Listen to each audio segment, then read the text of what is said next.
welcome everybody to today's episode of the Pandemic Perspectives Autumn Seminar Series. We're delighted to have Dr. Josh Edelman from Manchester Metropolitan University, who will be talking about British ritual innovation under COVID-19. I did prepare a kind of biog speak, but in a sense, when I was speaking to Josh earlier, rather than go through all of it, I described it as being Dr. Edelman has had the grand tour of academia. He did his degree in religion at Harvard. Great start. Your MPhil at St Andrews, your PhD at Trinity College Dublin, and then on the way to Manchester Metropolitan, you made stops in the University of London, the Royal Central School of Speech and Drama, and then to Manchester Met, which is absolutely fantastic as an academic resume, I have to say. And when I was looking through actually, it's a description you have about this project of yourself. It's almost too much for me to run through. But if I briefly say, Dr. Edelman is a senior lecturer at the Manchester School of Theatre at the Manchester Metropolitan University. Although his original training is in the anthropology of religion, he has worked for a decade as a theatre director. I thought just throw that in, largely in Dublin and New York. But again, I noticed in Texas somehow, Dr. Edelman, which is also just to throw that in. Again, when I was talking earlier to Dr. Edelman, I was saying that this combination of theatre and religion that didn't seem an obvious connection to me until it's brought together in you as an individual. Both these strands have run through your history, and there's an extraordinary, eclectic and wonderful list of things you have written about on the bottom of your CV. And I'll just give everybody a taste for that. He has written about Jewish liturgical music, the scandal of false witness in testimonial theatre, the Opera Magal Passion Play, which I don't know what it is, but it sounds really exciting, sacred space and the Occupy Wall Street movement, rituals of healing and anger in response to the sexual abuse crisis in the Irish Catholic Church, and many others, all of which is tremendous. We're delighted to have you. I won't say much of what you're going to talk about because you're going to tell us that now, aren't you, Dr. Edelman? Thanks for coming. Thank you so much, David.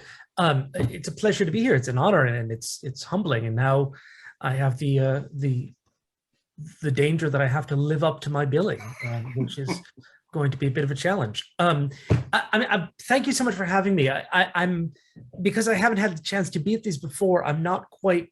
I'm thinking about how formal, how informal to be. I do have a kind of written paper, but I might not so much read it as talk through it, and some bits I will read when I want to be a little more exact. But let me say I feel like I'm speaking here on behalf of the project that I had the honor to lead, which was called British Ritual Innovation under COVID-19, or just BRIC-19 for short. It was funded by the AHRC as part of their COVID emergency research funds. And the project officially finished at the end of September, and you can download our final report right there at the link. Now, I hope the screen sharing is working. Please, somebody tell me if not. You can download it at that link. Just in going through it again today, I noticed at least one mistake. So of course there are some mistakes, but I do hope it's useful. And it really, you hear about my background. I guess what links them in my mind theoretically is the idea of both theater and religion as social practices. And I really, when I write about theater, I write about it at least as much as a social practice as I do an art form. It's both, and that's its kind of tension and glory, I think. But because of that, it takes a large group to do a project like this. So I want to really thank, even though they're not here, my co-I on the project, Dr. Lana Vincent at the University of Chester, the postdoc research associates on it, Dr. Eleanor O'Keefe and Dr. Paulina Collada, and the very large team, all of whom you'll see if you download the report, who helped us with it, including statisticians and web gurus and all sorts of folks. It does also mean that not just in my own theoretical background is limited because I try to work between fields, but even my knowledge of my own project is somewhat limited because, for instance, the case studies which are central to it, which other people did, and I supervised, but I wasn't as involved. But anyway, I'm going to try to talk less and And so we can have more time for Q&A, but I'm already not doing a good job of that. So let's go first. So a central aspect of the disruption to religious life caused by the pandemic was the inability to conduct rituals in the ordinary in-person, face-to-face manner that most people are used to. And this disruption forced British ritual leaders of all stripes to develop new ways of conducting ritual that were feasible in the pandemic context, but still did the important spiritual, social, and emotional work necessary so that they could be recognized as authentic and effective. And this was a hard job. In many ways, I think it resembled the work of theater artists who devise performances in the context of circumstances that they cannot wholly control in order to speak to the audiences that will attend them. In other contexts, my work explores the limits and the power of that analogy at length, though here, really, this project is a little bit less theoretical and a little more ethnographic. We were just trying to figure out what was going on right now. And I think this work matters because we may be seeing significant developments in religious structure, practice, and belief right now, particularly with respect to digital tools and community. These impulses, the impulse to the digital, may have been present in the religious world before the pandemic, but they have been channeled and catalyzed by it, and they are not going away anytime soon. With all due respect to existing studies of digital religion, for many, religious life had been isolated from the digital world, much more so than most any other area of their social lives. So a bit like the Perry expedition to Japan, the pandemic has opened up religious life to the digital age. And this, I argue, means that we need research on COVID religion to serve as a clarifying lens if we want to understand religious life in the future. Now, our research had three major parts. The first was a survey. The second was an action research group. I'll explain what I mean by that. And the third was what I think of as the core of the project, our case studies. I'm going to talk about the three of them in turn, in that order, and end with some overall themes looking forward. Now, I do fear, as I said, that the case studies are going to get short shrift here. They were kind of mini projects in their own right. And this is a question of time and personnel, but I'm trying to at least mention most of them so that you can pick up on those in the questions. I'm happy to talk about them. So let's talk about that survey. The survey, I do want to be clear here that I am not able to make the case that the survey accurately represents the population of the United Kingdom. It was self-selected, it was done by snowball sampling and that kind of thing. And, you know, if you are a statistical purist, I am not able to, and I don't want to really, make claims about what percentage of Brits did this or that. There are other surveys that have tried to do that. And this is a very hard thing to measure. What I do think, though, is that what we did is we were really interested in the experience of engaging in ritual over the pandemic. And so you can think of these as about 600 mini interviews where we asked people in depth, not just did they participate or not in ritual, but how they did and what it felt like too. So we're trying to do what I kind of think there's a sweet spot in quantitative subjective data. That is what we're trying to get here. It's a little unusual and the pure sociologists don't like it, and I understand why. But in terms of trying to understand what religion might feel like in the digital age, I think it's really useful. So this is a breakdown of our survey samples, so you get some sense. Obviously, it tends to skew older. Religious communities do tend to skew older. You have the religious breakdown there. It's broadly, I mean, in the broadest sense, it's in line with the UK's religious breakdown, with a few major differences that I want to point out. The biggest one are the Muslim and Sikh communities, which were definitely underrepresented by this. Part of that is the networks that we had access to. For instance, you'll notice the Buddhist line is much higher than is typical in the UK. Again, that was because we had access to the Buddhist community, the Jewish community similarly. This was a one-year project trying to study religion across the UK in all its manifestations. So you have to hit the ground running, and sometimes that means using the communities that you have. So especially if you want to talk about Muslim and Sikh and to some extent Hindu experiences, I would be a bit cautious about using this data. However, this is where we used our case studies to try to fill in some of those gaps. And we found that, broadly speaking, they did seem to apply, the same concerns did to apply. So this is the most important question we asked. I just want to show you how we asked it. It's a little bit different for leaders versus congregants, a little bit different for different sorts, but broadly this. We asked people to judge their experience of ritual, both before the pandemic and after the pandemic, on a Likert scale like this, from 1 to the other, from 1 to 5. And while I don't think the absolute rating of any of these criteria is particularly meaningful, what does it mean to say, if people say, oh, my rituals were 4 out of 5 communal? I don't know. What I think it does do is we can see the change in pre-pandemic to post-pandemic, and that's where I think this is meaningful. And we can see differences between different communities, and that's where I think this is beautiful. It's not absolutely meaningful, it's the relative results that are meaningful. So let me give you an example. Broadly speaking, we found, well, here's the results, broadly speaking. The light bars are leaders, and the dark bars, the participants. You see the mean value before and after the pandemic.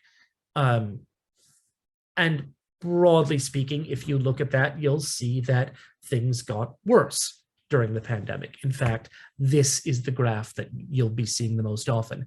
We can be more specific than just the experience got worse. This enables us to say something about how the experience got worse, in what ways that experience got worse. Now, just a footnote here, we had one negative adjective, and that was frustrating. For all of these, what you're seeing is the degree to which, this is on that 5-point scale, that the experience during the pandemic was worse than that before the pandemic, as in the rating went down. For frustrating, the rating went up. Things got more frustrating. We've just inverted the sign so you can read it on the same thing. I think it basically means the same thing. So you'll see some patterns here. For instance, you can see the performative aspects of ritual that seem to have fallen off the most. The sense in which, for instance, musical and participatory, they fell relatively far. Oh, excuse me, I think this graph is actually, there's an error on this graph that I should point, we fixed it in the report and I grabbed the wrong image, I'm sorry. The first line that is labeled well-attended is actually musical, and the one that says musical is actually well-attended. Those two are swapped. Apologies there. Well-attended did not go down anywhere near like that. So you see the communal, musical going down the most. You also see a lot of things that are kind of very broad things that go down, like effective, these kind of general things. You'll also notice quite a bit of a difference between the two colors of the bars, that in most cases, participants thought that that things got much worse than the leaders did. I think that's an important finding. And the differentiation is not always the same. For instance, in effective, in comforting, in spiritual and sacred, you see a big gap. In things like traditional and formal, you see a small gap. Now, when we looked into that a little more, we noticed that actually that was one of the few things that was not broadly shared across religions. That difference between leaders and participants was specific to the Church of England, which were the largest group in our survey. But when we disaggregated them, we saw that that tendency got much, much bigger. This is the result for just Church of England leaders and clergy. And you can see actually for some leaders, things got slightly better during the pandemic, or really effectively no difference, less than 0.1 on a 5-point scale. While for leaders, it got quite a bit worse. We also did some work, which I can go into statistically if you want, about how these adjectives correlate. So one of the reasons you see I keep putting spiritual and sacred on there, even though they're not the biggest drops, is those are the ones that correlate most with effective, which is the most general term we had for how did it go. Okay. Look, and in a sense, this gap between leaders and participants is not really surprising. The technologies that religious communities have had to replace face-to-face gatherings don't allow the same sort of deep interpersonal interaction that make live events seem participatory and engaging. Now, theater theorist Erika Fischer-Lichte describes the import and force of performance as being created by the autopoietic feedback loop that is established between performers and spectators. And Fischer-Lichte uses overtly spiritual language to discuss her examples, though all of her examples are from the artistic realm rather than a religious realm.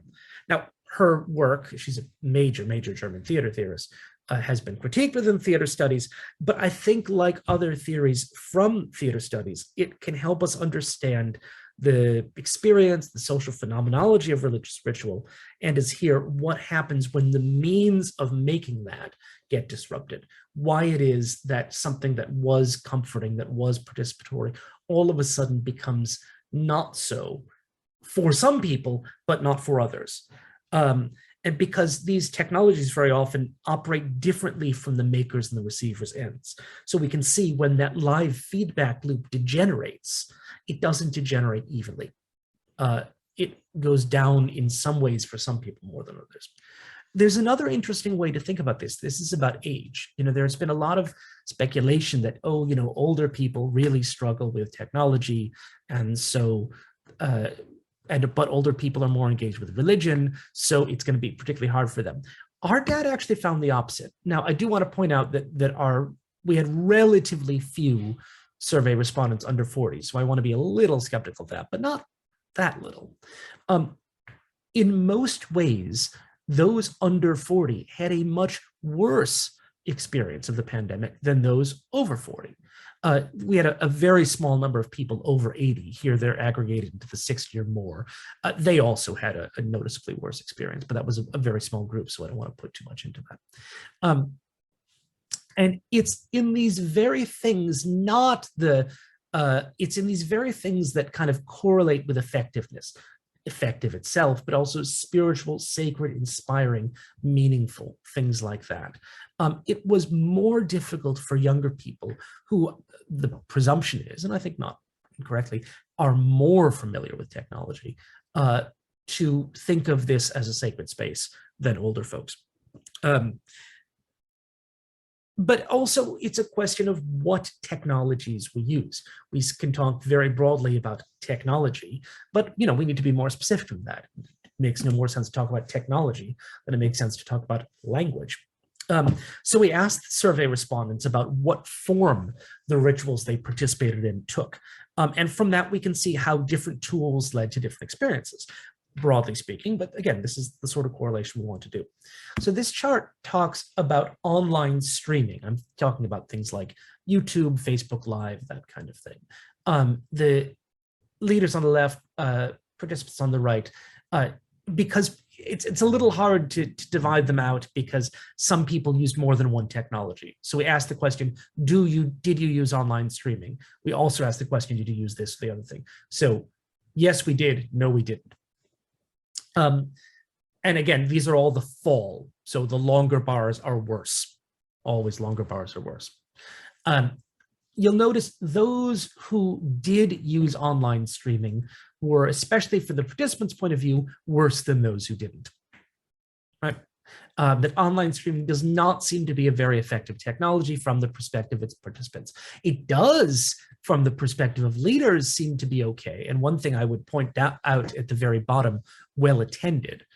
This is something we definitely noticed, that online services attracted a huge number of people, far more than would ever go into church buildings before. But they didn't, the experience of it does seem to be work. Let's contrast that with conference call software. At things like Zoom, Skype, pick your favorite Microsoft product. We try to not actually name brand names, but it was very hard not to say, we mean Zoom.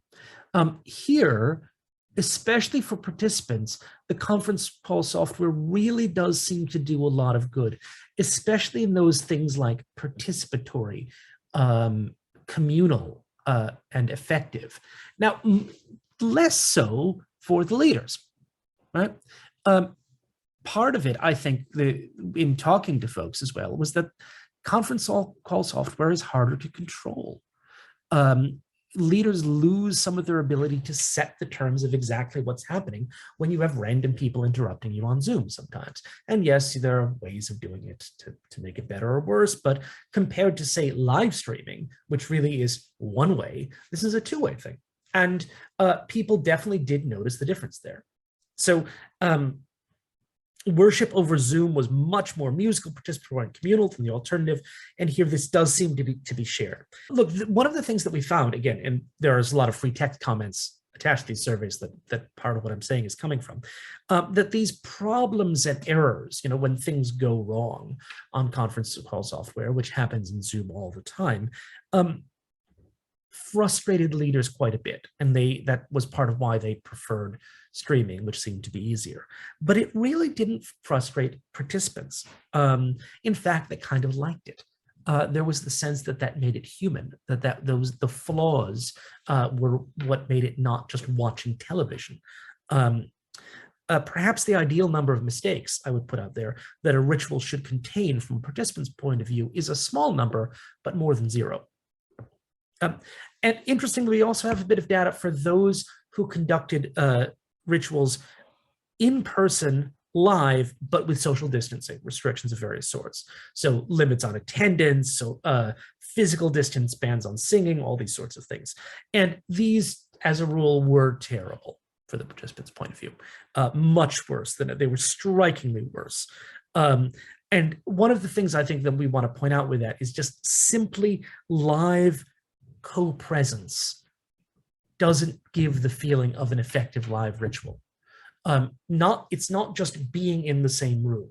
There is an experience of what liveness means, which is constructed.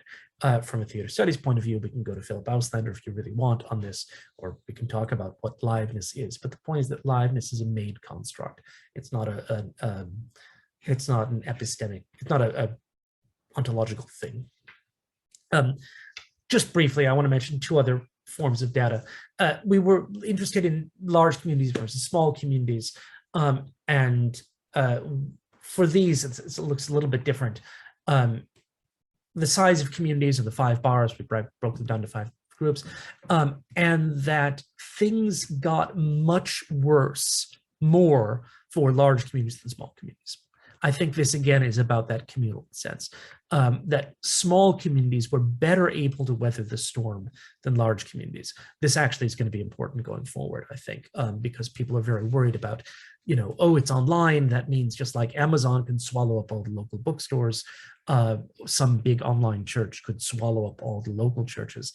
This suggests that would be less effective. Similarly, this is for the adjective effective. This is for the adjective communal.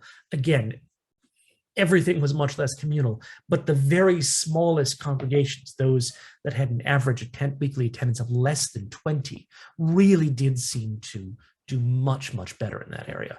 And mostly these are communities using Zoom or something like Zoom rather than YouTube, so that they're actually able to have a sense of, okay, we're all having community together, a bit like we are right now, which is very different than those with more than 300, where it's just big. Entertaining, yeah, the people were very worried about entertaining. We'll talk about that again. The correlation doesn't seem to be there. The other thing is about regularity of attendance. So, this is a self-selected survey, and obviously people who are going to choose to take a survey on ritual experience during the pandemic are more likely to attend more often, but not entirely. You see the ends there. We wanted to look at the different experience of how often people attended either during or after the pandemic. The scale's the same here. The dark red is much worse. Those who attended less frequently before the pandemic were more likely to think that this was okay. And those who were the most regular attenders were those who were most uncomfortable or unhappy or unsatisfied with this. Here the adjective is inspiring. With others, it's quite similar. picked one that I thought illustrated it quite clearly with the online offer. Interestingly, attendance during the pandemic goes the other way around, right? Those who attended during the pandemic only once or twice, not so keen on it. Those who got used to it and learned what this new technology was, like most things, it becomes better as you get to know it more, right? So on the one hand, if you were more used to the old model, you would less like the new model. And the more you got used to the new model, the more acceptable it was for you. I hope that makes sense. Again, I don't want to read too much into these because the numbers are relatively low, but these sorts of things that I'm talking about now are, I hope, evocative going forward, which is what I want them to be, not definitive, but evocative. I'm going to stop sharing my slides because I don't have any more, and that you don't just want to see my screen. But let me just read a little more, if you don't mind. Like all data, these survey results require not just statistical analysis, but ethnographic explanation. And rather than just trying to do that ourselves as researchers, we wanted to share this task with professionals, with those working in the field. And so we created what we called an action research group, a small committee of religious professionals from across Britain who in one form or another are on the ground trying to make religious life continue during the pandemic. And the idea here was to begin to erode the barrier between academic research and professional practice and acknowledge on-the-ground know-how as a form of real knowledge to be cultivated. Those of you in theater studies will hear the practice as research overtones here. They're not accidental. My mentor when I was at the Central School of Speech and Drama was Robin Nelson, who's an expert in practice research in the arts, and it's very much there. Right, so this action research group, there were two principal tasks we asked of them. One was to listen to our initial results and give us their impressions, their feedback, see if we got entirely wrong, how we could better interpret it. And the second task was to make some sort of innovation of their own in some way, to take what our research was giving them, join it with their own experience, and make some productive change in the way that they were doing their work. Now, this proved much more challenging, I have to say, both because of the simple reality that people are busy, and because I think the notion of innovation that we conceptualized before the project, or even its milder and much more theologically acceptable form, adaptation, comes from the realm of research. And it didn't really sit well with the pastoral professionals we were talking to.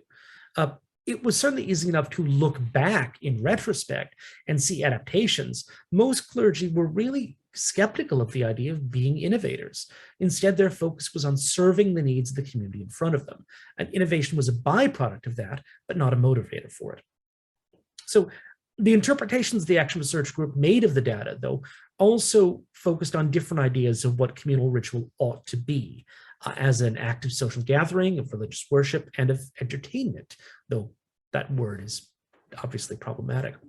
The idea that clergy, especially in the C of E, seemed to differ from their congregants as to what they expected from ritual was very concerning. The discussion was framed around very real worries about scarcity, which outside the religious world people might not be as aware of. Budgets are very tight, churches are closing, and the economics of religious life put pressure on ritual developments that can't be ignored. The sense of the performativity of ritual, the emphasis on music participation, on spectacle, were sometimes concerning for our participants. They were worried that it could kind of lead to a race for higher and higher production values, better choirs, more elaborate video work, and so on. This, coupled with the fact that congregants can and have started attending services virtually in houses of worship from across the world during the pandemic, was really concerning. The worry was it would lead to the Hollywoodification of worship, that the biggest numbers go to the biggest international names and stars who have the resources to make a whiz-bang show, but have no real connection to a local community. It's not just that this would be ruinous for those who couldn't keep up.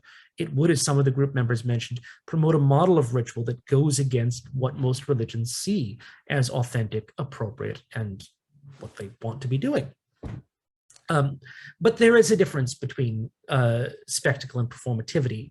And I think our action research group was comforted in the fact that more spectacle did not seem to lead to better results, and that smaller communities did seem to be doing better than larger ones. The other thing that the group kept saying, which I think is important, was that our project was looking at ritual for reasons that are obvious from theater studies point of view, but that from a practitioner's point of view, it's a bit weird to separate out ritual from pastoral work, from the kind of comfort and caring and communal life that allow ritual to be meaningful. That ritual gains strength from its communal setting, in other words. And the methodological reason that we separated them out to some extent was something they pushed back on in very helpful ways. And I think that influenced the project. So there was an appetite for online ritual, and they saw it as both an opportunity and a challenge. Most echoed the fact that there are a lot of people who want to do this. It brought people in. There was an underserved community that could now be reached and thus should be reached. And actually, one of the things they really liked was that there was a casual nature to online worship. It was easier to conduct shorter, more regular rituals, which could have a small amount of ritual and quite a lot of chat or social time. And there was potentially a saving of resources there. We had one pastor who was looking after 3 churches. By having them all do a ritual online, he could do it once and not 3 times and not drive around. And actually, together that brought more people in. We talked a bit about how about the difference between audio and video, and how that sense of humanity, the sense of reality, was sometimes conveyed better by audio. So that money should be spent there, not somewhere else. And the discussions building on both the experience and research, we started to come to a better understanding of how that sense of togetherness and community that undergirds ritual is not, as I was saying, not an inherent property of live events, but that it was a skillful construction, which religious traditions create with the tools available to them. Now, discussing the constructedness of ritual is not always comfortable, but the centrality that pastoralists place on serving their communities means that it will be done. And in our project, we saw that happening and that being rethought in real time. So I want to talk briefly about the case studies. I just have a few things I want to say. This is also an excuse to just name the case studies so that I can go into them farther if you want. A lot of what we were seeing was ritual adaptations, putting things in one format that had previously been done in another. So, for instance, there was the development of a virtual multimedia celebration of the Hindu festival of Navratri, through the company Red Lotus Events, which saw itself as an events and an arts company, not a religious group. Most of the times we're talking about adaptations of existing rituals and finding new ideas about community space and meaning. So for instance, we had a case study on Alcoholics Anonymous, which is not a religious group as such, but our title is about ritual, not about religious ritual as such. And our argument was that AA depends on the experience of collective ritual, of collective coming together, and that trying to do that online was very different. Most of the changes derive from the ways in which kind of the social conventions we have for meeting in person, such as how to deal with anonymity, knowing how to deal with collective silence, with speaking in turn, respecting how much a person wants to say about themselves and how much not. We're very good at that in person. We haven't yet developed a way of doing that online, or we haven't collectively all become as used to it. And so that created problems. There were issues in governance, the way in which, and I think this might have been discussed before, the ways in which religious communities interact with state and with regulatory authorities.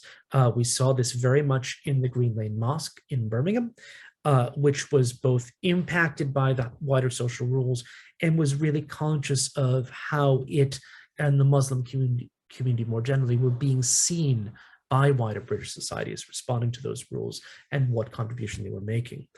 We also saw it in probably what was our largest study, which was about death care and about funerals and different modes of mourning, where the general rules made to prevent disease were especially harsh in these moments. And this led to both innovation, but also suffering, and creative ways of overcoming those in different ways. There were a lot of questions about accessibility, both technological accessibility and economic accessibility. Seeing things like very small financial barriers, like the cost of a Zoom account, as a non-40-minute limit Zoom account, determine what communities did and didn't do. So one Black majority church, mostly from African immigrants, simply used Skype because it was completely free, though it wouldn't have taken much, literally 20 quid to make Zoom work instead. There were also things about accessibility in terms of the work of chaplains, who depend for their work on the kind of low pressure, casual encounters that just seem to happen when you have a chaplain in the room. And that one of the things about online communities is that meetings might be less formal. We're in the same space to worship that we are watching Netflix or doing work, but that they're very hard to do in an unplanned way. You don't just kind of happen upon them. It's a bit that akin to the problem of browsing in online bookstores. There's just less space for serendipity, even if that serendipity in many contexts is institutionally structured. We haven't yet worked out that problem yet. And the big tech companies like Facebook and Amazon are doing it in one way, but your chaplain in a police force or in a hospital are having to do that as well, and it's much more difficult for them. There was a big change in geography, and I think this is one of the big things about the nature of space. It was much easier to find communal spaces that crossed distance and time. So for dispersed communities or small communities, so immigrant communities such as Japanese Buddhists in the UK, Jews, folks from rural areas, speakers of minority languages like Welsh, they could find communities online, like this is what online communities are about, that drew them together. It also meant that local communities could connect with correspondents overseas and enrich their own life much more easily.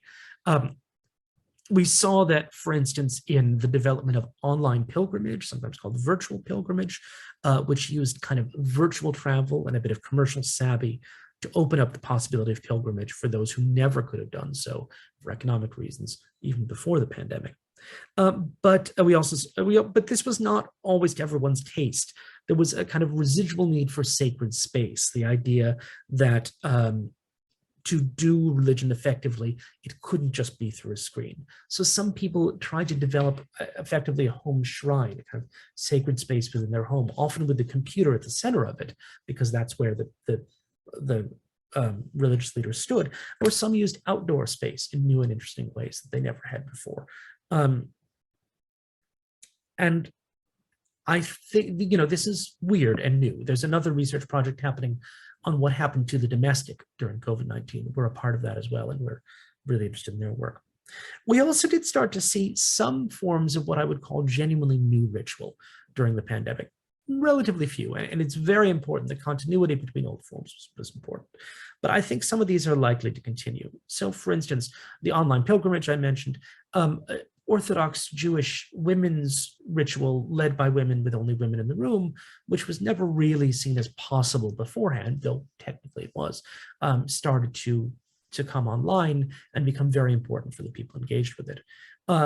We also saw it in more civic rituals, if you want to put it that way, such as online memorials for the dead, such as the Remember Me project, which was sponsored by St. Paul's Cathedral. And very often, these new rituals, if you want to call them that, came about because the structure of religious authority had changed. And in the digital world, it was much less clear than it was beforehand who was authorized to lead and establish rituals and in what context. And in that space of uncertainty, traditionally marginalized voices were able to establish a foothold in that digital world. And from what I can tell, I think it's very unlikely that they would want to give that foothold up. So these are things that are there for some time. So let me finish with a few things going forward, and I'll try to be brief. It is hard to say too much about ritual overall during the pandemic. Ritual is a very large area, and the differences between, say, rituals of grief, baptisms between different religions, different contexts, places where there is wealth or isn't wealth. This is up in the air. But the circumstances of the pandemic forced the emergence and recognition of commonalities between communities, as they all faced similar limitations, though they faced them differently with different resources to address them. And as the crisis passes and things go back to normal, I hope this will matter in terms of interfaith dialogue. And it's something we definitely want to look into, that this is a kind of common ground of experience, though I don't want to overemphasize the commonality of the ground, but that can be used as ritual dialogue. But some major things we did see. There was a big difference in the way that individuals and communities conceived of space. That online world is starting to feel like a real space in which you can do something like worship. Digital religious theorists have talked about this for a while, but frankly, it's always been a fairly marginal concern. And it was people who already were very comfortable as seeing the internet as a space. Now it's the broad range of society that has come to see that. And I think that's going to be very important. Nobody really likes live streaming. Nobody really enjoys online. Very few people do. But its potentials are just too great. There is just so much better access. It allows minority communities and small communities that may be geographically dispersed, or queer communities, for instance, to find spaces of their own that feel genuine. When we asked people in the free text response, what aspects of ritual during the pandemic would you like to continue afterwards? There were plenty of people who said none. Quite a lot of people also talked about ritual streaming and the ability to find different communities and to kind of shop and bop between communities as possible. This really does change the notion of the parish. What does it mean to belong to a community? And I don't think we've worked that all out yet. We talked about religious authority, which I think is quite different. You can think of this as lay empowerment, but it's also to some extent the empowerment of the people who have the ability to get this stuff set up. And the way that digital technology has, in a sense, made it easier, say, for everyone to make movies, well, yes, to some extent, but still helps you have a studio. So while I do think there is something about lay empowerment, I don't want to overemphasize that. And it may go back to a question of who has the resources, not just who has the kind of ecclesial authority. And I think finally, I'd say that the circumstances of the pandemic have provided a real impetus for ritual leaders and communities to think very carefully about what ritual is for. What aspects are essential, why they're essential, and how to ensure that the core needs of these are met in despite of everything that's going on. The Zoom fatigue is real, everyone is exhausted, and yet people were going far more to rituals during the pandemic than they were before. And the question is why? And this basic rethinking about why are we, not just we're doing this because we are supposed to do this, because we've always done this, but that we are actually doing this for a reason because it fills a social or a psychological or an affective need or spiritual need. I think that thinking has been really interesting, and the consequences of it, I think, are going to be around for years to come. So that's what I would leave you with. And I look forward to your questions.